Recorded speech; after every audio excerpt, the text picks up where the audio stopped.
Folks, welcome back to Mayhem in the Midsouth. Today we're going to be looking at episode 13, Atlanta Child Murders, part 8.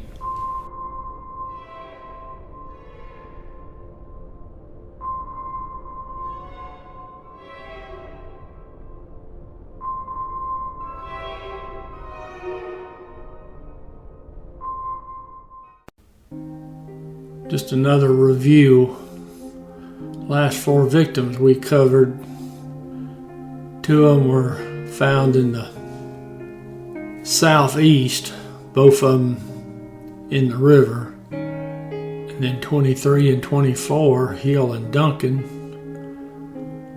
they're found in a different river, and they're found southwest.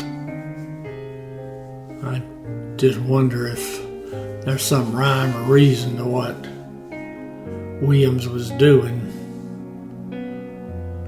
Or maybe he thought he was being tricky and he was going to keep jumping around to the locations that he would dump bodies.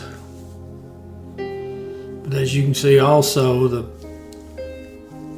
overwhelming majority of the victims, whether Williams was responsible or not, are in the southern part of the city or in the surrounding counties. So I don't know if there was a master plan or he was just getting victims at opportunity and he took them to the closest location. Now we're going to see today that one of his victims is going to be found indoors, which is, there's been very few of them found inside. Larry Rogers is 20 years old. Now he lived at 1585 Israel Church Drive, Northwest. Now he was last seen Simpson Road, Northwest and Westlake Avenue. And that was on April the 1st. There's also another report that he was seen getting into a faded green Chevy station wagon with a light-complected male on the afternoon of March the 30th. Now 9 days later, April the 9th, 1981, his body's found. Now it's found in the kitchen of an abandoned apartment on Temple Street Northwest. And that's with that cross street of Neal Place. Now cause of death was listed as asphyxiation by strangulation. Now the only reason they found his body on the 9th was a neighbor in the area had called police about an abandoned vehicle. An officer that was on the scene thought he smelled the odor of a decomposing body, which, if you've never smelled a dead body, I promise you, the first time you did, you wouldn't know what it was, but you would know it's bad. There's no mistaking that smell. Now, Larry Rogers, his case was closed with the arrest and conviction of Wayne Williams. Now, there was only one other victim of the group of victims that have been lumped together who was found inside, and that was the little bell boy, victim number 4. So I don't know if that means there's something else to this that this is not Wayne Williams. Cause of death would definitely be his MO, but the body being found inside a structure rather than outside. Now at this time, according to the FBI, they thought that you had one killer who had done about half the victims. So you figure the FBI is saying one person has killed 10 or so of the victims. They go on to say that some of the other killings were done by copycats. And then finally, the third group the FBI attributes the deaths to would be family and friends of some of these victims.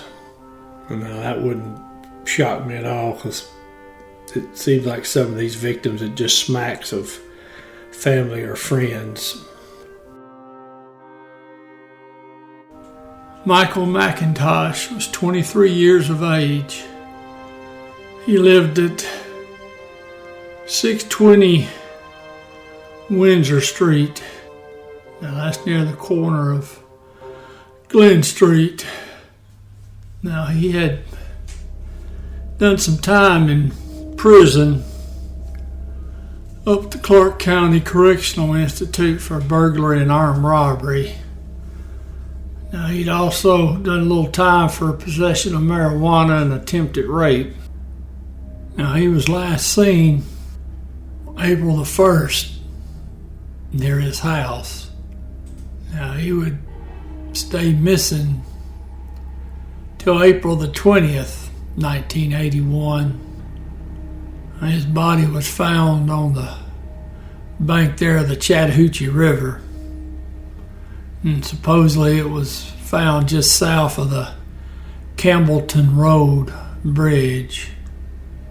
Cause of death was undetermined asphyxiation. Now his case was closed with the arrest and conviction of Wayne Williams. Payne was 21 years of age. He lived at 566 Magnolia Street, number 68. Now he'd done a little time in prison for a little burglary charge. Now he was being treated by a doctor. He had apparently attempted suicide a couple of times. I don't know if there was any other issues other than the suicidal tendencies. Now, he was last seen there at the apartment complex where he lived, and that was April 22nd. Now, he'd stayed missing for 5 days. On April 27th, 1981,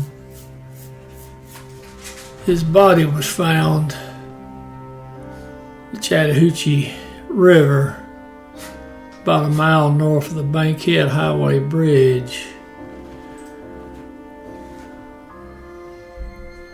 That's near the intersection of Interstate 285 and the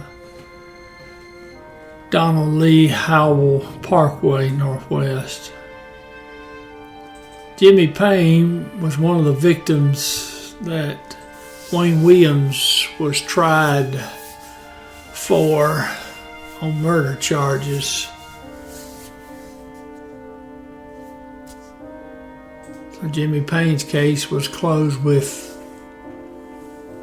an arrest and conviction of the suspect involved.